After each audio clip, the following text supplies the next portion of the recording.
당신이 전혀 하지 않은 일로 비난받은 적이 있나요? 그것도 그냥 사소한 일이 아니라 마음에 상처를 주고 자신을 의심하게 만드는 그런 비난 말입니다. 그리고 가장 이상한 점은 그 비난이 마치 맞춤 정장처럼 비난하는 사람 자신에게 완벽하게 들어맞는다는 것입니다. 몇 시간씩 휴대폰을 들여다보며 메시지를 숨기는 당신의 파트너가 갑자기 분노에 찬 눈으로 소리칩니다. 네가 바람 피우는 것 같아. 업무 시간의 절반을 커피를 마시고 밈을 보며 보내는 동료가 상세게 당신의 느린 일 처리 때문에 프로젝트 전체가 망가지고 있다고 불평합니다. 당신의 모든 행동을 비판하는 늘 불만 가득한 친척이 한숨을 쉬며 말합니다. 넌 너무 비판적이라 너랑은 대화가 안 돼. 만약 이 상황들 중 하나라도 불쾌한 공감을 불러일으켰다면 계속 시청해 주세요. 왜냐하면 당신은 모든 조종자의 무기고에서 가장 교활하고 자주 사용되는 기술 중 하나인 투사를 마주했기 때문입니다. 이것은 당신의 에너지를 당신에게 대항하여 사용하는 심리적 유도 기술입니다. 그리고 오늘 우리는 방어하는 법뿐만 아니라 이 기술을 멀리서도 간파하는 법을 배울 것입니다. 투사란 간단히 말해 무엇일까요? 한 사람의 내면에 쓰레기로 가득 찬 방이 있다고 상상해 보세요. 그것은 그의 두려움, 콤플렉스, 억압된 욕망, 죄책감, 부정직함, 질투입니다. 이 방에서 사는 것은 불쾌합니다. 냄새도 나고 걸을 공간도 없고 역겹기까지 하죠. 정신적으로 건강한 보통 사람은 어떻게 할까요? 청소를 시작합니다. 쓰레기 더미를 정리하고 쓰레기를 내다 버립니다. 힘들고 오래 걸리지만 결국 깨끗해집니다. 그럼 조종자는 어떻게 할까요?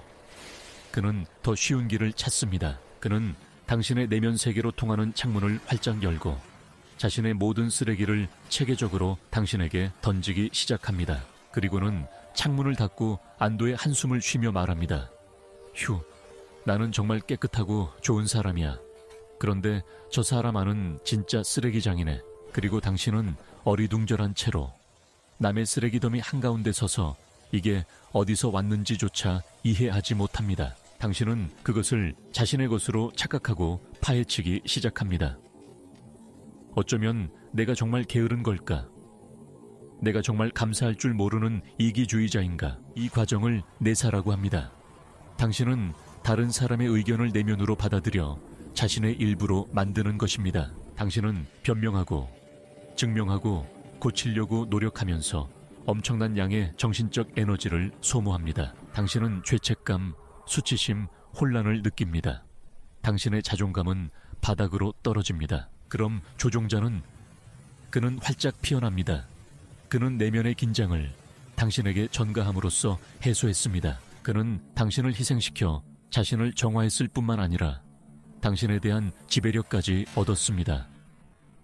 이제 당신은 나쁜 사람, 그는 좋은 사람, 희생자, 의인이 된 것입니다. 이것은 완벽한 범죄입니다. 그는 당신을 끔찍하게 만들면서 자신은 하얀 코트를 입은 채로 남아 있습니다. 적을 이기려면 그 얼굴을 알아야 합니다.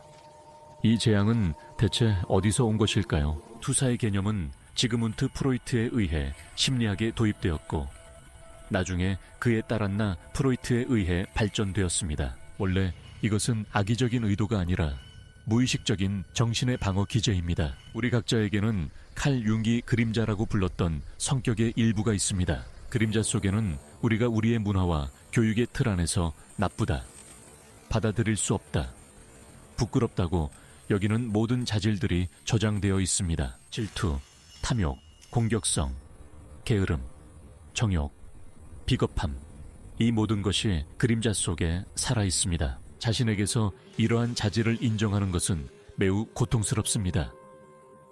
우리의 자아, 즉 나는 자신을 좋고 올바른 존재로 여기고 싶어 합니다. 그래서 이 고통을 피하기 위해 자아는 속임수를 씁니다. 불쾌한 조각을 자신에게서 분리하여 다른 사람에게서 그것을 봅니다. 내가 동료의 성공을 질투하는 게 아니야. 그가 나를 질투해서 음모를 꾸미는 거야. 나한테 알코올 문제가 있는 게 아니야. 내 남편이 알코올 중독자고 나는 그를 구하고 있는 거야. 이것은 무의식적으로 일어납니다. 그 사람은 자신이 말하는 것을 진심으로 믿습니다. 자기 눈에 들보는 보지 못하고 남의 눈에 티끌은 봅니다. 하지만 누구에게나 일어나는 일상적이고 무의식적인 투사와 조종의 도구로서의 투사 사이에는 차이가 있습니다. 나르시시스트, 사이코패스, 그리고 그냥 유독한 사람들은 이 메커니즘을 의식적으로 또는 반의식적으로 사용합니다. 그들에게 이것은 다음과 같은 방법입니다. 첫째, 책임 전가. 프로젝트가 실패한 건 내가 나쁜 리더라서가 아니라 팀이 무능해서야. 둘째, 죄책감 유발 및 통제력 확보. 네가 날 이렇게 만들었어. 너 때문에 내가 소리 지르는 거야. 실제로는 분노 조절을 못할 뿐인데도. 셋째, 자신의 웅장하지만 깨지기 쉬운 자아상 유지. 그들은 자신의 불완전함에 대한 생각을 용납할 수 없으므로 모든 나쁜 것은 외부에 다른 사람들에게 있어야 합니다. 이 메커니즘을 이해하면 비난은 더 이상 개인적인 것이 아니게 됩니다. 당신은 공격이 아니라 진단을 보게 됩니다. 실생활의 상황에 몰입해 봅시다. 당신은 분명히 이들 속에서 당신의 지인 또는 심지어 자신을 발견하게 될 것입니다. 첫 번째 예시. 질투심 많은 통제광. 올가와 사샤는 6개월째 사귀고 있습니다. 사샤는 끊임없이 질투합니다. 그는 그녀의 휴대폰 비밀번호를 요구하고 그녀가 친구들을 만나러 갈 때 화를 내며 퇴근 후에는 신문을 합니다. 그의 단골 멘트는 이렇습니다. 이 세상은 아무도 믿을 수 없어. 남자들은 널 침대로 끌어들일 생각만 해. 그리고 넌 너무 순진해. 올가는 죄책감을 느끼고 끊임없이 변명하며 사샤를 자극하지 않기 위해 남자친구들과의 연락을 끊습니다. 여기서 무슨 일이 일어나고 있는 걸까요? 사샤는 올가와 온 세상에 자신의 불성실함을 투사하고 있습니다. 어쩌면 그는 실제로 바람을 피우고 있을지도 모릅니다. 혹은 더 가능성 있게 그는 끊임없이 그것에 대해 생각하고 욕망과 싸우지만 자신에게조차 인정하지 않는 것입니다. 그는 자신의 기준으로 올가를 판단합니다. 그는 생각합니다. 이렇게 사랑하는 나조차도 바람 피우고 싶은데 다른 사람들은 오죽할까? 그의 통제는 사랑의 표현이 아닙니다. 그것은 올가를 통제하려는 시도가 아니라 그가 마주치는 모든 남자에게서 보는 자신의 그림자, 자신의 충동을 통제하려는 시도입니다. 두 번째 예시. 무능한 상사. 마리나는 빅토르 페트로비치 부장 밑에서 일합니다. 빅토르 페트로비치는 혼돈을 창조하는 전문가입니다. 그는 모호한 지시를 내리고 도중에 요구사항을 바꾸며 합의했던 것을 잊어버립니다. 주간 회의에서 그는 테이블을 주먹으로 치며 소리칩니다. 왜 아무것도 준비가 안 됐나? 당신들은 완전히 무질서하고 무책임한 팀이야. 내가 당신들 대신 모든 걸 해야겠어. 팀은 스트레스를 받고 직원들은 의욕을 잃으며 자신들을 실패자라고 생각합니다. 사실 팀은 빅토르 페트로비치 자신의 무능함 때문에 고통받고 있습니다. 그의 패닉과 상사 앞에서 실패할 것에 대한 두려움이 너무 커서 그의 정신이 견디지 못하는 것입니다. 정신은 자신을 방어하며 그의 고유한 특성인 무질서와 무책임함을 부아 직원들에게 투사합니다. 그들을 비난함으로써 그는 잠시 안도감과 통제감을 느낍니다.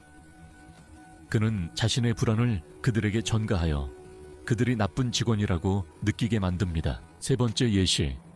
영원한 희생자. 카티아에게는 매일 전화하는 어머니가 있습니다. 모든 대화는 한 가지 패턴으로 진행됩니다. 카티아. 엄마, 안녕, 어떻게 지내? 오늘 힘든 하루였어. 엄마, 힘든 하루? 넌 내 생각은 했니? 내가 전화했는데 안 받더라. 넌 나한테 전혀 신경 안 써. 네 생각만 해. 카티아는 죄책감을 느끼고 하던 일을 멈추고 30분 동안 어머니의 불평을 듣습니다. 어머니는 카티아에게 자신의 자기중심주의를 투사하고 있습니다. 딸의 삶에 관심이 없는 것은 바로 그녀입니다. 카티아의 감정에 신경 쓰지 않는 것은 바로 그녀입니다. 하지만 이것을 인정하는 것은 이상적이고 사랑 많은 어머니라는 자신의 이미지를 파괴하는 것을 의미합니다. 그래서 정신은 고개를 합니다.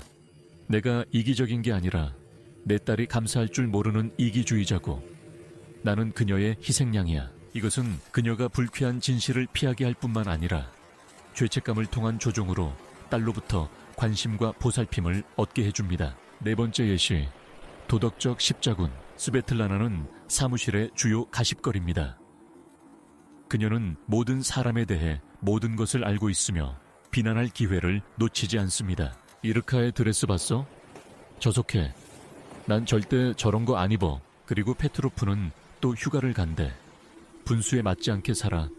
허세만 가득해. 이러한 과도한 비판과 비난 뒤에는 종종 억압된 욕망의 투사가 숨어 있습니다. 아마도 스베틀라나는 남몰래 이르카의 용기를 부러워하고 있을 것입니다. 그녀도 그런 용기를 갖고 싶지만 두려운 것이죠. 아마도 그녀 자신도 아름다운 삶을 꿈꾸지만 그럴 여유가 없어 그것을 가진 사람들에게 화가 나는 것일지도 모릅니다. 다른 사람들을 비난함으로써 그녀는 자신을 설득하는 것입니다. 나는 저렇지 않아. 나는 더 나아, 더 겸손해, 더 올바르지. 그녀는 이르카와 페트로프와 싸우는 것이 아닙니다. 그녀는 저속한 드레스와 몰디브에서의 휴가를 원하는 자기 자신의 일부와 싸우고 있는 것입니다. 자, 우리는 매트릭스 안에 있고 투사로 둘러싸여 있습니다. 어떻게 빠져나갈 수 있을까요?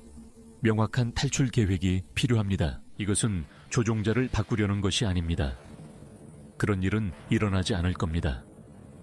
이것은 자신을 보호하는 방법에 관한 것입니다. 여기 당신을 표적에서 무적의 관찰자로 바꿔줄 5단계가 있습니다. 1단계, 불일치 탐지기를 켜세요. 부당한 비난에 대한 첫 반응은 충격과 자신을 방어하려는 욕구입니다. 멈추세요. 대신 공정한 수사관이 되세요. 냉정한 이성을 켜세요. 당신이 절대 돕지 않는다고, 비난받는다고 칩시다. 자신에게 물어보세요. 이게 사실인가? 사실을 기억해내세요. 지난주에 그의 아이를 돌봐줬지. 한 달 전에는 돈을 빌려줬고 그저께는 이사를 도와줬어. 사실과 비난이 일치하지 않습니다. 비난은 비이성적이고 과장되었습니다. 빙고, 첫 번째 깃발이 올랐습니다. 이것은 투사일 가능성이 높습니다. 이 단계는 당신을 감정의 영역에서 이성의 영역으로 이끌어줍니다. 느끼기를 멈추고 분석하기 시작합니다. 2단계, 당신의 감정을 스캔하세요. 투사는 감정적 전염입니다. 조종자는 당신에게 자신의 유독한 감정을 재채기합니다. 자신에게 물어보세요. 지금 내가 느끼는 감정은 무엇인가? 감정의 이름을 대세요. 갑작스럽고 날카로우며 모든 것을 삼키는 듯한 죄책감. 마치 범죄를 저지른 것 같습니다. 타는 듯하고 마비시키는 수치심. 땅으로 꺼지고 싶어집니다. 깊은 혼란. 무슨 일이지? 아무것도 이해할 수 없어. 만약 이러한 감정들이 누군가의 말에 대한 반응으로 갑자기 생겨났다면 그것들은 당신의 것이 아닐 가능성이 매우 높습니다. 이것은 수입된 감정입니다. 조종자는 자신의 수치심이나 죄책감을 당신에게 선물함으로써 그것을 없앤 것입니다. 당신의 임무는 이 선물을 받지 않는 것입니다. 3단계, 거울 테스트를 적용하세요. 이것은 가장 중요하고 가장 폭로적인 단계입니다. 비난을 마음속으로 잡고 거울처럼 말하는 사람 쪽으로 돌리세요. 그가 말합니다. 넌 날 전혀 소중하게 생각하지 않아. 거울을 비춥니다. 그는 나를 소중하게 생각하는가? 내 노력과 감정을 깎아내리고 있지 않은가? 그녀가 말합니다. 넌 너무 이기적이야. 네 생각만 해. 거울을 비춥니다. 지금 내 필요를 무시하고 대화를 자기 자신에게만 돌리고 있는 것은 그녀가 아닌가? 그가 말합니다. 널 믿을 수 없어. 넌 뭔가를 숨기고 있어. 거울을 비춥니다. 그는 내게 완전히 정직한가? 그에게는 비밀이 없는가? 이 기술은 엑스레이처럼 작동합니다. 그것은 사람이 당신과 자신으로부터 숨기려는 것을 비춰줍니다. 비난은 그의 자화상입니다. 4단계, 시나리오를 거부하세요. 경계를 설정하세요. 기억하세요. 변명하려는 당신의 모든 시도는 조종자에게 연료가 됩니다. 변명함으로써 당신은 그의 게임 규칙에 동의하는 것입니다. 당신은 죄인의 입장을 받아들이고 그를 심판관의 자리에 앉힙니다. 그러지 마세요.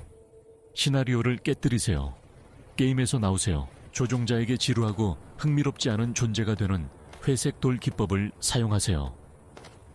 감정은 없습니다. 그리고 차분하고 단호하게 경계를 정하세요. 당신의 의견은 듣지만 저는 동의하지 않습니다. 그런 식으로 제 인격을 논하고 싶지 않습니다. 구체적인 사실, 행동에 대해 이야기합시다. 당신의 비난은 부당하며 저는 대답하지 않겠습니다. 이 대화는 그만합시다. 아무런 진전이 없어요. 목표는 설득하는 것이 아닙니다.